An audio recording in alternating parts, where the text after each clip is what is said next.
शिव गुरु के चरणों में प्रणाम करता हूँ। आदिशक्ति मैया भवानी के चरणों में प्रणाम करता हूँ। तीन सूत बतलाने वाले बड़े भैया साहब हरिंद्रानंद जी के चरणों में प्रणाम करता हूँ। दुख सुख में साथ देने वाली ममता मई नीलम दीदी आनंद भैया के चरणों में प्रणाम करता हूँ। चारों मूर्तियों को प्रणाम। जागा जागा महादेव की जय, गुरु शंकर भगवान की जय, हर हर महादेव की जय। हे एक बार की बात है, एक राजा अपने समय में राज कर रहे थे। तो एक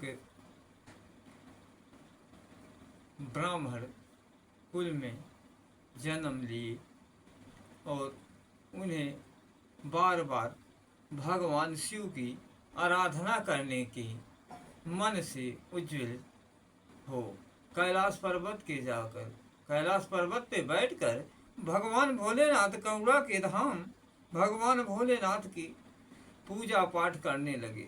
वो ध्यान मस्त हो गए। और हमारा कहने का तात्पर्य यही है कि हे भाई, भगवान भोलेनाथ को गुरु बनाकर अपना सब कार्य करें। और भगवान भोलेनाथ दीनों पे दया करने वाले हैं, कंगड़ा के धाम हैं, ईश्वर हैं, गुरु साक्षात पार ब्रह्मा हैं। भगवान भोलेनाथ हम सबके ऊपर दया बरसाने वाले हैं, देवों के देव महादेव हैं। सब लोग एक बार एक राजा कहीं नगर में जा रहे थे। उन्हें जो है बहुत घबराहट आ गई। घबराहट आ जाने के बाद राजा ने सोचे मैं किस दिशा को चल पड़ा। ये मुझे नहीं मालूम मैं किस दिशा की ओर जा रहा हूँ। तो उन्होंने भगवान भोलेनाथ को आराधना किए, पूजा उनका ध्यान किए कि हे भगवान भोलेनाथ, मैं आपको गुरु मान रहा हूँ, गुरु बना रहा हूँ। मेरी जो है दिशा नहीं मालूम हो रहा, मैं भ्रमित हो गया हूँ, मैं किधर जाऊँ, मेरा राज कहाँ है और किस राज्य में मुझे जाना है, मैं अपने राज को नहीं देख पा रहा हूँ। तो भगवान भोलेनाथ ने उस राज्य की दिशा को बताए कि आपका राज इस नगरी में है, अपने राज्य में जाइए। आपकी प्रजा, आपके पति पत्नी सब लोग आपको इंतजार कर रहे हैं। राजा आप रास्ता भटक चुके हैं, इस नाते हम आपको उस आपके राज्य की तरफ पहुंचा देते हैं। आप जाइए, अपने प्रजा का पालन करिए। पहला धर्म ये है प्रजा पालन। राजा का कर्तव्य होता है प्रजा का पालन करना, प्रजा का देखभाल करना, उनको दुख नहीं देना। संसार की यही माया है कि राजा एक भगवान का स्वरूप होता है। जैसे भगवान सब प्रजा का रक्षा करते हैं, उसी प्रकार राजा ही भगवान को स्वरूप माना गया है। अपनी प्रजा का वो रक्षा करता है। इस नाते राजा का कर्तव्य बनता है कि अपने प्रजा का देखभाल करना। पशु पक्षी मनुष्य सबको जो है वो अन्नदाता माना गया है। इस नाते हमारे कहने का तात्पर्य यही है कि ईश्वर सब जगह विद्यमान है। ईश्वर एक अंश स्वरूपी है। मनुष्य का जब जन्म और मृत्यु दोनों एक संसार रूपी है, इसी पे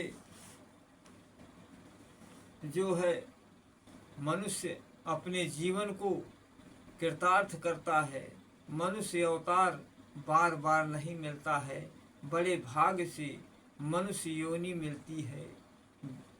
और इस योनि को आप भगवान के गुणों का बखान करें, भगवान का चर्चा सुने, सत्संग सुने, अपने ज्ञान को बढ़ाएं, एक दूसरे को बताएं कि आप सब गलत रास्ते पे ना जा करके ज्ञान मार्ग पर चलें, भगवान का सत्संग सुने, उनका प्रवचन सुने। उससे जो है आप सबका दुख दूर होगा, आपको मुक्ति मिलेगी।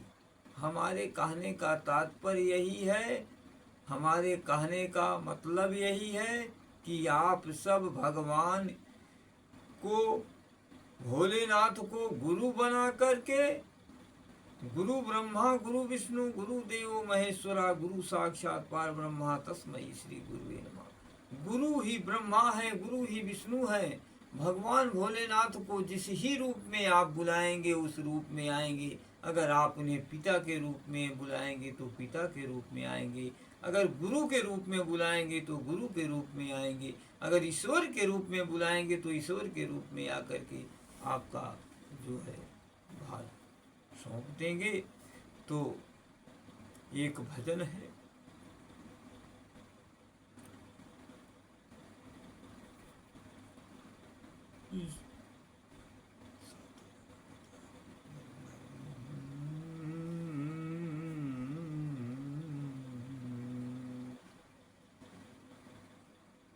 अरे ईश्वरिया